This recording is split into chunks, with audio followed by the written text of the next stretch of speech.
karena aku sering datang ke pabriknya belajar. Diajarin bikin gini. Akhirnya aku bikin di tempat tukang bubut. Jadi tukang bubut maksudnya ya seala kadarnya.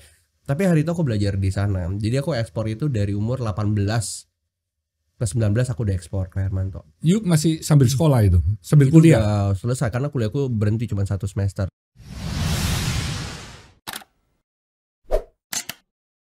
Semangat pagi Sobat Sukses. Pada hari yang luar biasa ini saya kedatangan sosok yang hebat ya. Usianya masih masuk generasi Z, tapi prestasinya luar biasa. Siapa dia?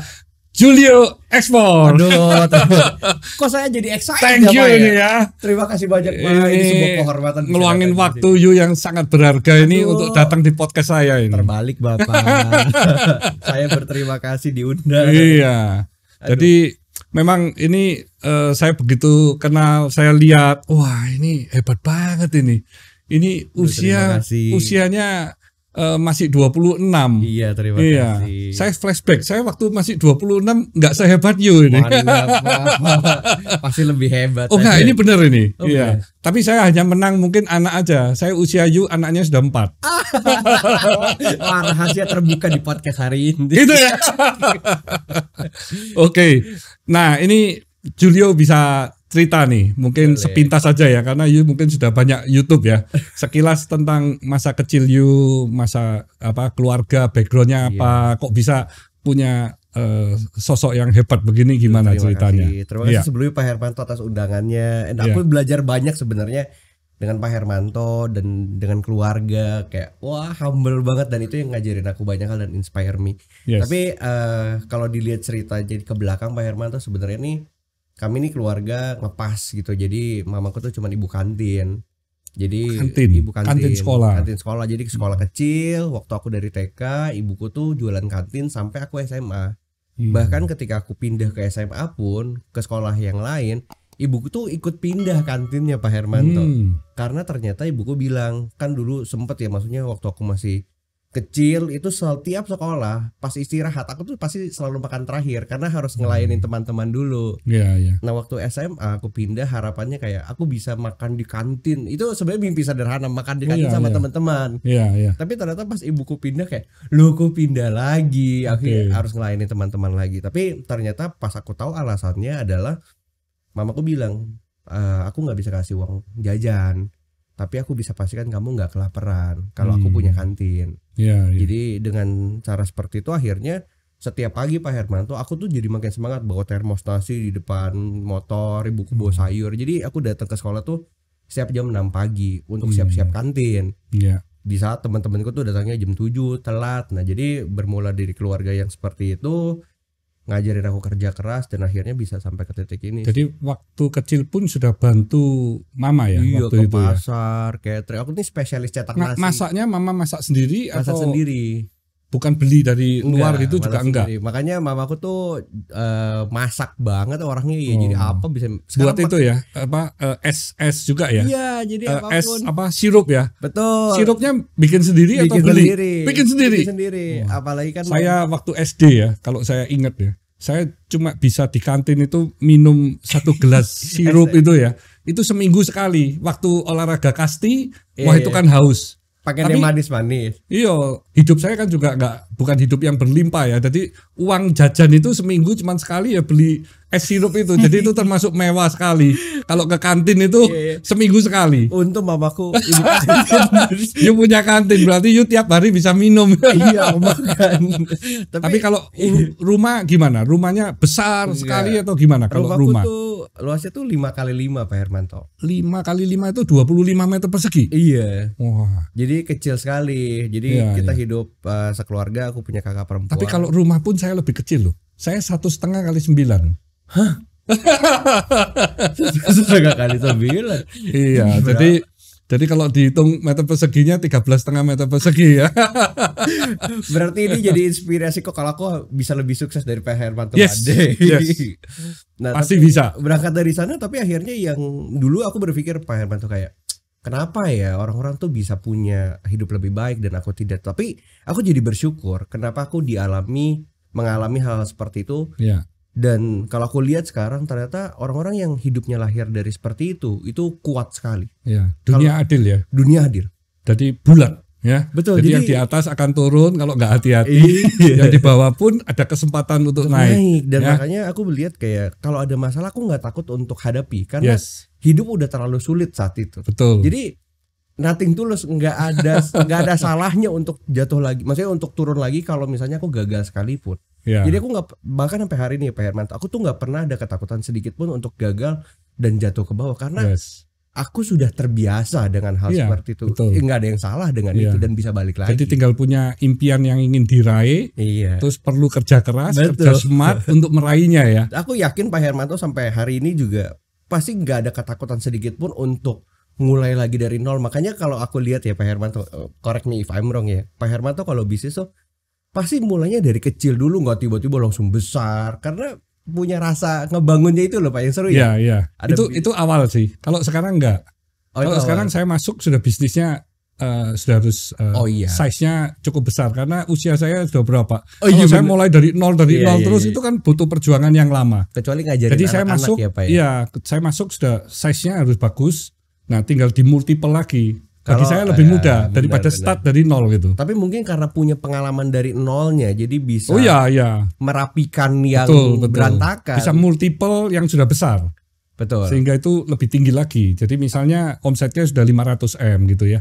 Itu kalau mau jadi 2 triliun, mau jadi 3 itu kan lebih gampang daripada you mulai dari nol untuk meraih 100M misalnya. Tapi itu makanya kan beda. Aku selalu percaya kayak kalau aku gagal pun ya Pak Hermanto, aku tuh nggak balik dari nol tapi balik ke checkpoint. Jadi kayak main game itu kan selalu ada checkpoint setiap ngalahin Raja 1 pasti kan nggak balik dari nol. Kalau pasti kan startnya dari situ.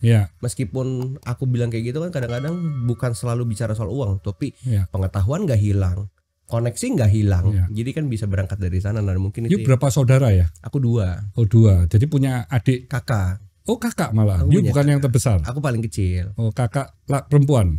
Terus? Ya sekarang dia berdua aja jadi. Berdua aja dia kerja. Kalau dia memang pengennya jadi profesional. Kalau aku karena hidup hari itu terlalu susah, jadi mau nggak mau kayak aku harus membalikan keadaan ini. Kalau papa kerja apa? Kalau papaku tuh sebenarnya dulu tuh sales warna buat rotan, jadi kayak pewarna, pigment dye staff itu buat rotan. Jadi papa kerja keliling-keliling ke pabrik-pabrik sampai sekarang akhirnya aku bikin pabrik buat papa. Wow, pabrik apa? Rotan. Oh, jadi produksi rotan untuk diekspor. Iya, diekspor, full ekspor, dan itu papaku yang pegang. Jadi kayak mama kan juga sudah nggak kerja dong sekarang. Iya, sekarang tetap aja catering sih Pak Hermanto. Oh gitu ya. Iya, aku bilang kayak udah karena sudah hobinya ini ya, masak. Dibelikan rumah yang lebih besar, semuanya ada. Dia bilang aku mau masak kitchen set yang bagus. Udah ada kitchen set, tetap aja ternyata buat catering. Aku bilang kalau catering kitchen set mahal harus naik nih harganya. Enggak juga 15.000 juga. Tapi sekarang dibagi-bagi Pak Hermanto. Jadi setiap bulan kan mama kan pasti ada uang dari aku setiap bulan. Nah itu ternyata uangnya dipakai untuk Jumat berkah. Jadi meskipun kami Nasrani tapi tetap aja mamaku tuh peduli banget sama orang-orang yang seperti itu. Jadi bagi ke masjid kayak gitu setiap hari Jumat. Jadi senang gitu. Hoki you lebih tinggi lagi gitu. Nah, aku percaya didukung orang tua itu yang paling hebat. Rezeki orang tua itu nggak pernah bilangnya apa? Nggak pernah berhenti. Dan you dibentuk kan juga dibentuk oleh orang tua ya. Jadi nggak mungkin. Ceritanya gimana? Setelah you SMA itu lanjut, you sudah bekerja kan belum kan waktu itu ya? Jadi dari SD Pak Hermanto, aku you bantu kantin kan? Kantin. Tapi aku udah biasa untuk jualan barang-barang kecil. Jadi kayak contoh misalnya, zaman aku kan kelereng misalnya gitu ya. Nah itu kelereng, aku tuh kan nggak punya uang, aku pinjem temen terus main, menang, yang menang kan dapat kelereng.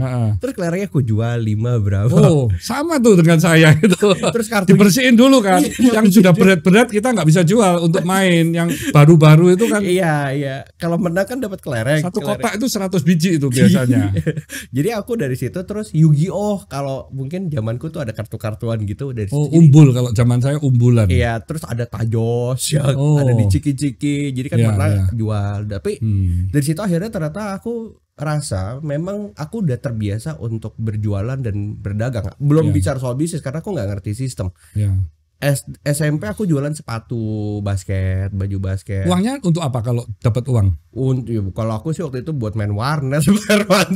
Main warnet. Main warnet karena kan game gitu ya. Game, kayak main game. Tapi di game juga jualan lagi. Kalau misalnya menang apa ID-nya dijual. Tapi nggak pernah minta sangu ya sama mama ya. Even SMA sekalipun Pak Hermanto, aku tuh ikut MLM. MLM kan jadi sekolah sambil kerja. Iya, aku sekolah sambil kerja. Jadi aku kalau datang ke sekolah itu nggak bawa bukunya udah gue selipin di laci. Aku bawanya tuh buku MLM, buku presentasi. Produk jenis apa itu? Produk apa?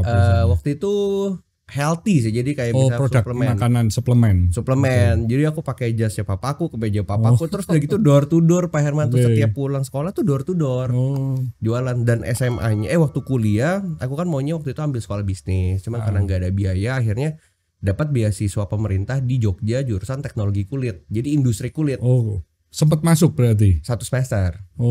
Karena waktu aku masuk ke sana, papaku ngajarin aku banyak sih. Papaku bilang aku nggak punya uang, tapi aku punya 1 pel cat. Isinya kan 20 kilo satu pel. Tapi yang buat sablon. Dia bilang tinta sablon rubbernya. Dia bilang gini, ini di Jogja banyak banget baju sablon.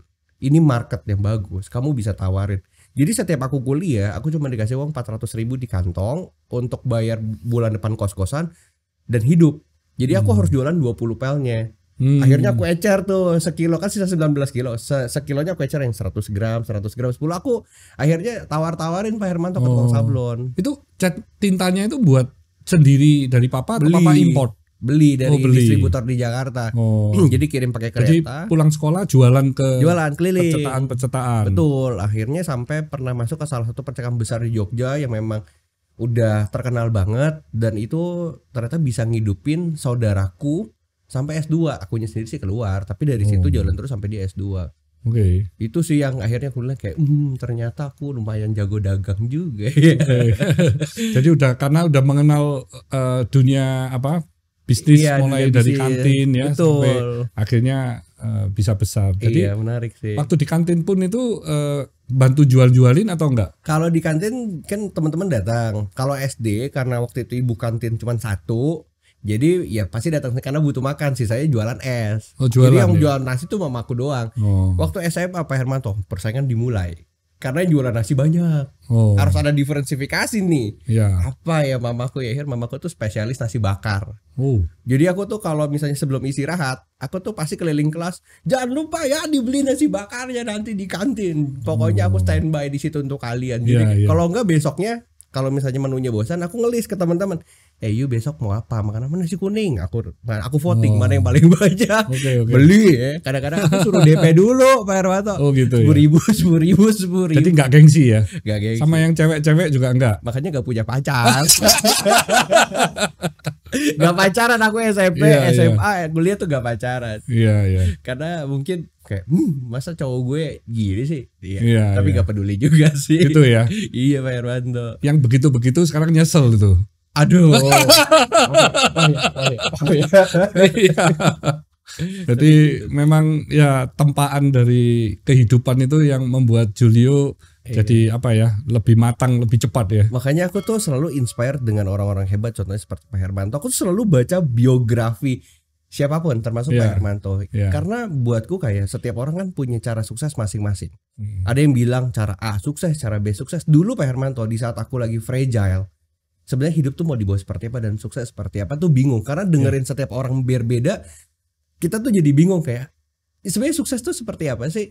Ternyata ketika aku lebih berfokus kepada berapa sih harga yang Pak Hermanto bayar dari dulu sampai hari ini, kan pasti yang keluar adalah kehidupan. Dan ternyata itu yang inspire me dan yang ngajarin aku banyak. Dibanding technical pasti kita butuh, tapi di saat-saat kita lagi fragile dan butuh support diri sendiri, itu kan kita butuh cerita kehidupan orang lain. Yang ternyata dulu Pak Hermanto gini, kenapa aku harus bilangnya bersedih dengan kondisiku hari ini. Pak Hermanto aja bisa, masa itu yang ngajarin aku banyak sih. Tapi masing-masing orang ini kan unik ya. Betul. Kita Pak. Satu sama lain itu kan nggak sama ya. Betul, jadi setuju. Mau mengcopy seseorang itu jangan. Betul. Tapi you lihat intinya. Iya. Apa sih kunci dari seseorang itu akhirnya kok bisa seperti itu Betul, apa? Pak. Tapi bukan mengikuti apa Yes. segalanya yang Karena dia lakukan ya kan. sepatunya- Banyak orang katanya ingin ngopi, Pak Hermanto mulai bangun pagi, Iya. terus apa yang you lakukan saya mau ngikutin. Bukan begitu. Sesungguhnya you ambil intinya ya. Iya. Karena saya sendiri believe orang yang sukses itu pasti bukan hanya mengejar uang dan uangnya saja, tapi justru ingin memberi something kepada orang. Betul. Akhirnya dia mendapatkan impact kan ya. Nah, Jadi itu yang paling utama karena itu bisa long term dan akhirnya bisa seperti bola salju. Semakin Setuju. lama itu semakin besar. Tanpa you sadarin akhirnya. Wow. Bener kan? Bener Pak, karena itu yang akhirnya mendasariku saat ini buat sebuah komunitas. Iya. Jadi ternyata ketika aku dengar cerita dari mereka Pak Hermanto, itu adalah sebuah kebahagiaan yang uang nggak bisa Luar beli. biasa. You nggak bisa dinilai uang kan? Nggak bisa dinilai Nah uang. itu you mulai ekspornya itu di usia berapa? Aku Waktu ekspor- masih kuliah sambil mulai ekspor atau Jadi gimana? aku kuliah kan 1 semester. Ha-ha. Itu aku kuliah waktu itu umur 16 ke 17. 17 ke 18 tuh aku jadi penjual arang. Jadi aku ngambilin tempurung di pasar-pasar Pak Hermanto, tapi jualnya cuma lokal. Dari kulitnya Iya. kelapa dijadikan arang. Dijadikan arang, bakar sendiri, masukin ke karung. You buat sendiri? buat sendiri. Oke. Jadi- Dicetak. Enggak, jadi arangnya aja. Jadi aku waktu itu beli dari tempurung, dibakar arang, terus aku masukin karung, jual ke tukang sate. Oke. Tapi waktu cetaknya itu aku belajar dari teman-teman yang memang punya pabrik. Jadi kenapa bisa disebut teman? Karena aku sering datang ke pabriknya belajar, Iya, iya. diajarin bikin gini. Akhirnya aku bikin di tempat tukang bubut. Jadi tukang bubut Oke. kan maksudnya ya seala kadarnya. Tapi hari itu aku belajar di sana. Jadi aku ekspor itu dari umur 18 ke 19 aku udah ekspor ke Hermanto. You masih sambil sekolah itu, sambil Itu kuliah. udah selesai karena kuliahku berhenti cuma 1 semester. Oh jadi you lebih fokus di you punya bisnis. Iya, karena aku tuh Tapi you punya sekolah itu kan sudah mulai dari waktu SD iya kuliah. sekolah kehidupan Pak Hermanto itu sebenarnya. Jadi waktu 18 sudah you praktekan kan. Iya, tapi di situ aku lebih mengerti bagaimana berbisnis secara utuh. Artinya Iya. benar-benar berpikir tentang orang, manajemen, sistem keuangan. Itu benar-benar aku Jadi landasi di ekspor sana. pertama kalinya arang ya. Arang dan itu Oke. kirimnya ke Paraguay. Wow. Jadi Gimana caranya you kok bisa mengerti hal itu pertama kali ekspor? Itu kan Jadi, pembelajaran yang iya. pasti nggak gampang. Aku tuh selalu jadi aku pecahin di diriku dan pikiranku bahwa dengan dunia internet saat ini itu tuh borderless. Jadi siapapun bisa Oh ditembus berarti you menjualnya melalui online. online. Jadi Wow. aku pertama kali tuh pakai Facebook Pak Hermanto. Wow. Jadi ternyata di Facebook itu ada miliaran orang bergabung di sana. Ketika kita ngerti cara berkenalan dan berteman, pasti mereka punya kebutuhan Oke. untuk mereka bisa jual lagi dan mereka dapat keuntungan. Nah di situ akhirnya kita tawarkan, kita punya produk ini, mau Iya, dicoba nggak? Kayaknya oke. Jadi mereka tuh yang beli juga importir baru. Kasih sampel dulu nggak? Sampel awalnya? dulu, tapi Oh. aku suruh sampelnya bayar, ternyata mahal. Sampel ke luar negeri itu 1 juta, 2 juta. Jadi suruh Waktu dia itu bayar. you yang biaya you semua. Enggak, aku suruh dia bayar. Oh Iya. pembelinya yang bayar. Iya, nyebelin banget gak sih? Nyebelin banget kayak pembelinya, ini anak kecil gila ya udah jualan suruh bayar sampel. Tapi karena mungkin kedekatannya bukan sebatas Atau penjual price dan you pembeli. menarik, price dengan Ya. NFT you sangat menarik bagi dia. Nah, itu pasti. Tapi yang kedua mungkin relasinya Pak Hermanto. Jadi mereka melihat aku bukan sebagai penjual dan aku melihat dia sebagai bukan sebagai pembeli tapi sebagai teman. Satu kontainer waktu itu, Satu kontainer 20 feet. 20 feet. Nah itu LC at site atau apa? Itu TT DP 50%, Oh. BL rilis Mereka berani DP 50%. meskipun you masih muda dan Iya. mungkin belum dikenal waktu itu kan. Bahkan Pak Hermanto PT you belum ada atau sudah ada? PT pakai CV. CV. Murah kan CV kan. Oke. Pakai CV. Tapi ternyata ketika aku implementasikan ke teman-teman yang saat ini di komunitas Pak Hermanto, ribuan orang mereka transaksi itu semuanya pakai DP 50%. Jadi saat ini Nggak itu kan sangat tinggi sekali resiko bagi si buyer kan. buyer. Iya kan? Iya. Biasanya orang sudah dikasih 50 yang itu kalau sampai nggak dikirim, nggak Betul. di develop kan hilang deh uangnya. Betul. Makanya akhirnya aku ngelihat ternyata cara mainnya adalah mereka ini harus bisa approach buyer itu sebagai teman. Jadi bayarnya disuruh datang dulu Pak Hermanto ke Indonesia. Lihat bukan lihat bisnis tapi lihat mamaku, Oke. lihat papaku, lihat kakakku, diajak makan. Itu terjadi waktu yang pertama Iya, itu. iya. Oke. Sampai Mau dia datang. mau sampai Oh. akhirnya waktu itu belum ada iPhone. Oh, akhirnya dia percaya untuk Percaya. mengirim DP 50 tadi. Iya, jadi dia datang dulu ke Indonesia, Oh. aku suruh datang. Serius berarti Serius ya. kan? Pulang dia bayar 50%. Oh, setelah barang you kirim, kan BL keluar. Tanpa LC ini berarti Tanpa ya. LC. Tadi dengan BL dia bayar sisanya. Iya. Oh. Bahkan itu sebenarnya dilakukan, cuman untuk saat ini aku udah nggak kayak gitu, karena kan kita mau scoop yang lebih besar nih Pak Hermanto. Jadi LC sikat 20%, ambil 10%, boleh gitu. Oh, tapi dengan LC semua. Tapi dengan LC semua. LC berarti you sudah ada pihak ketiga Bank. yang menjembatani Betul, yang antara buyer dan seller. Ya. Jadi ada tanggung jawab apa-apa Di dari pihak bank. Dan apalagi yang aku mau tuh irrevocable, jadi nggak bisa dibatalkan. Kecuali you tidak menepati you punya Ya, quality. Betul. Karena kalau quality yang you kirim itu tadi Beda. tidak sesuai Ya, dengan yang bisa sudah dibatalkan. dijanjikan, nah itu pihak bank Betul. yang tidak akan memberi you uang kan. Betul. Makanya Jadi itu harus benar-benar apa ya? pasti. Saling Iya, memberi yang sesuai dengan Betul. komitmen atau saling komitmen. iya. Makanya akhirnya sekarang aku juga karena ngelihat ternyata market ini shifting Pak Hermanto setelah pandemi kan, orang-orang jadi nggak berani transfer 50 karena mereka nggak bisa datang ke Indonesia. Karena kalau datang ke Indo kan penerbangan ditutup saat itu, tapi kan bisnis tetap harus jalan. Ya. Akhirnya banyak yang shifting ke letter of credit. Nah, di situ akhirnya banyak banget teman-temanku yang eksportir ini kesulitan untuk dapetin order LC karena dia harus bayar dulu ke si produsen. Ya. Nah, di situ akhirnya aku mencoba menginisiasi untuk mensupport mereka. Ya. Asal LC-nya sudah terbit. Tapi sesungguhnya kalau you sekarang kan sudah jam terbangnya semakin panjang. You sudah punya nama, you sudah punya reputasi, ya. Tanpa LC pun bisa. Jadi sesungguhnya kalau sudah ada saling kepercayaan, you justru yang menjadi yang menjembatanin antara buyer dan juga antara orang-orang yang bisa produknya you export. Betul. You orang tengahnya. Betul. Jadi bukan pihak bank lagi, sehingga mereka percaya you. Terima. You yang memeriksa sebagai QC yang ketat kepada you punya seller yang Iya. akan you export. You punya tim. Betul. Sehingga you tidak perlu membayar komisi-komisi ke pihak bank dan si buyer pun tidak perlu membayar fee. Jadi you di tengah ini akhirnya menjadi apa ya? Orang yang dipercaya. Tapi you benar-benar harus menjaga nih kepercayaan ini ya. Pak Hermanto tahu ya apa yang saya sedang lakukan. Nah ini penting sekali ya. Betul, Karena Mbak. saya sendiri waktu krisis 97-98 itu bank-bank nggak ada yang dipercaya sama prinsipal saya yang dari luar negeri. Tapi mereka percaya saya. Jadi waktu krisis itu barang dikirim ke saya tanpa LC. Itu pertama kali justru waktu krisis. Justru di situ yang akhirnya buat ini ya sebuah lompatan besar ya Pak. Loh, Avian kan kita nggak pernah ada kesulitan bahan baku dan kami juga nggak punya hutang di dalam mata uang asing sehingga tambah ngejos kan, tumbuhnya lebih cepat. Yang mereka banyak problem, kita nggak ada problem. Jadi itu kan sebuah peluang ya. Terima kasih insight-nya Pak. Iya, kepercayaan. Betul. Kembali lagi kepercayaan, reputation. You juga harus mengajarin, you punya jaringan yang ekspor produk-produk itu. Bahwa quality is very important supaya Betul. dia bisa bertumbuh.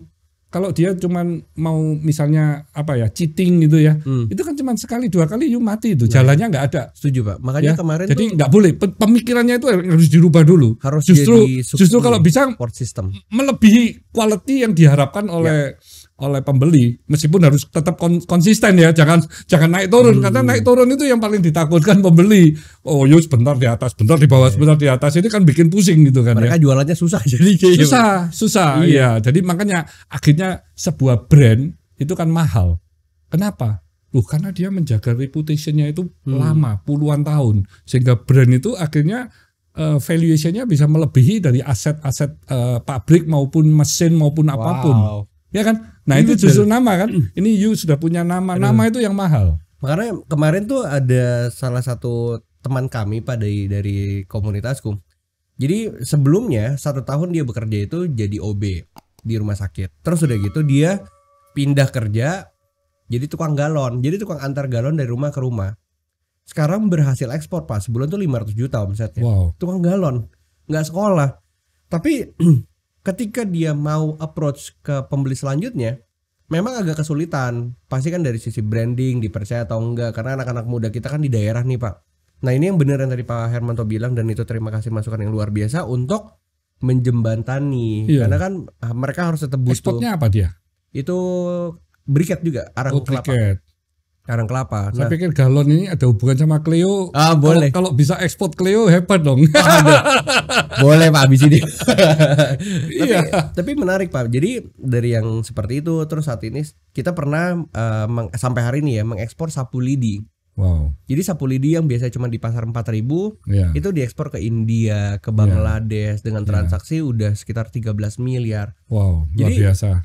Terus toke Pak dari Madura kita pernah ekspor toke kering. Wow. Boleh ya? Boleh, toke kering. Terus cicak. Karena nggak dilindungin itu ya? Nggak dilindungi Pak. Kadang-kadang bingung ya kalau cicak dilindungi. Tapi boleh, dan itu permintaan ke China. Jadi aku ngelihat untuk obat itu berarti. Untuk obat. Jadi ternyata aku melihat bahwa. Dan you pernah minum juga, makan juga? Takut. Pak Hermanto pernah gak? Enggak. Takut juga. Tapi akhirnya aku ngelihat bahwa sebenarnya banyak anak-anak muda yang harusnya mengerti soal ini. Ya. Karena di daerah mereka ya Pak ya, mereka tuh sudah terbiasa dengan kentang misalnya. Dari mereka kecil sampai mereka besar mereka rasa kentang adalah hal yang biasa. Apalagi di depan mata mereka dan berita yang mereka dapat bahwa petani kentang mah gitu-gitu aja. Aku nggak mau jadi petani. Nah, ini yang menjadi menurutku sebuah masalah nantinya. Ketika kita lihat 2045 Indonesia Golden Era, petani-petani kita krisis. Ternyata nggak ada regenerasi. 90% sekarang petani di atas umur 55 tahun. Anak-anaknya pasti diajarin sama orang tuanya. Jangan jadi petani ya nak, susah. Kalau panen harga turun, kerja aja di kota.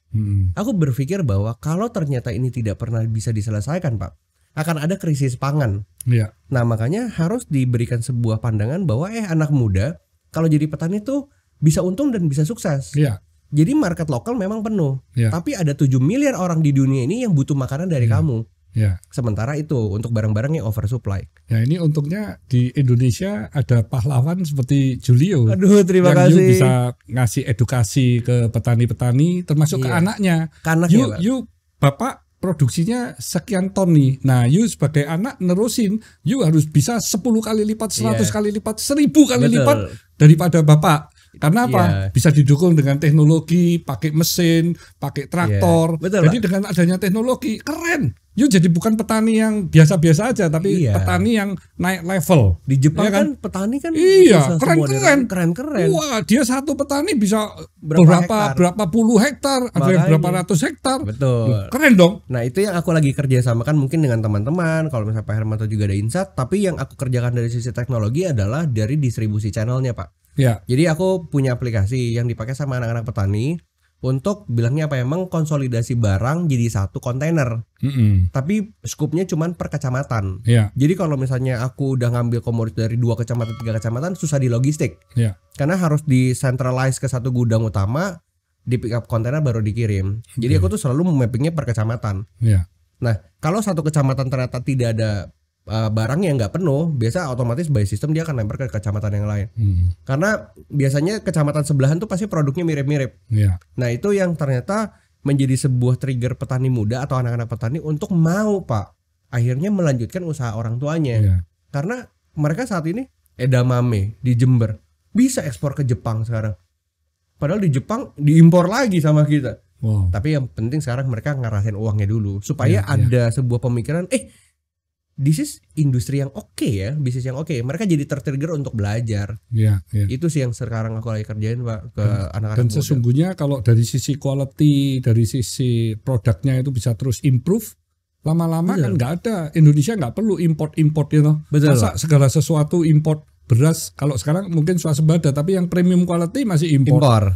Terus garam masih import. Dan kita nggak bisa bersaing. Gula masih import. Saya juga heran, Indonesia ini demikian kaya ya sumber alamnya ya. Kok bisa ya semuanya nggak bisa bersaing dengan luar negeri. Jadi marketnya aneh gitu bagi saya. Kayak untapped market di timur, untapped market di Sumatera, di Kalimantan. Aku pikir kayak, aduh coba mereka mengerti ya. Kita ini adalah negara yang super makmur. Jadi skillnya aja harus dibuat, skillnya itu industri sehingga secara cost itu bisa turun, secara quality bisa naik.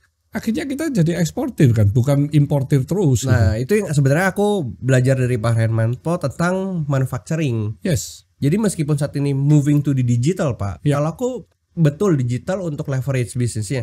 Tapi back to the fundamental bahwa manufacturer is a must. Jadi harus tetap ada pabriknya. Karena kalau nggak pernah ada barang yang added value dari sisi barang. Kalau digital pasti digital, misalnya supply chain atau misalnya marketing boleh. Tapi kan produk nggak pernah bisa didigitalisasi, paling cuman teknologi mesin dan lain, tapi tetap harus ada fisik pabriknya. Nah itu yang menurutku penting dan itu yang lagi aku coba kerjakan dan mapping di beberapa daerah. Ternyata dalam waktu 3 bulan kita belajar, bulan keempat kita ekspor Pak. Kedua bulan depannya kita jalan satu lagi dan akhirnya aku tawarkan kontrak kerjasama 1 tahun dengan nilai 1,4 juta dolar. Bayarnya datang tekan di depan notaris. Jadi umur 19 aku udah dapat project 1,4 juta dolar. Kalau dari semua jaringan belum banyak Pak, baru sekitar ya 1.500-2.000 kontainer sebulan.